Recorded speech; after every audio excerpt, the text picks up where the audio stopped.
Hello hello guys, आज चाहिँ म मेरो डेली ब्लगमा मैले आज चाहिँ टमाटरको डोरी हाल्ने तरिकाहरू सिकाउँदैछु। यसरी डोरी हाल्नुपर्छ। पहिला डोरी राखेको नि भिडियो छ, अन्तिमतिर हेर्नुहोस् न है, ननस्टप हेर्नुहोस् न, आउँछ। नयाँले हेर्नु भएको छैन मेरो यो च्यानललाई सब्सक्राइब पनि गरेर सपोर्ट गरिदिनु होला है।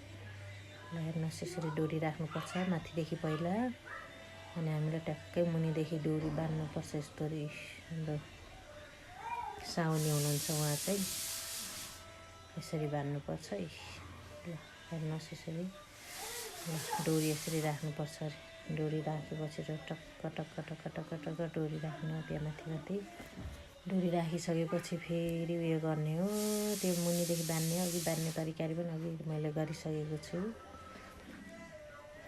यसरी राख्ने हो सबैतिर। अस्ति मैले सुरुमा यो सानो हुँदा पनि हालेको थिएँ यो टमाटर। अहिले एकदम गर्मी महिनामा छिटो ठुल्ठुलो हुन्छ क्या, त्यही भएर कत्रो ठुलो भइसक्यो, डोरी हाल्ने बेला बितिसकेको छ क्या।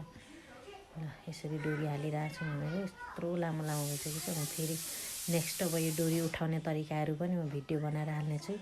सब्सक्राइब चाहिँ गरिदिनु होला, नभुल्नु होला। नयाँ कसैले मेरो भिडियोमा आइपुग्नु भएको छ भने हेरिदिनु होला प्लिज। म नयाँ भिडियोहरू हाल्नेछु। यसरी डोरीहरू हाल्नुपर्छ, हाई भन्नु उहाँले।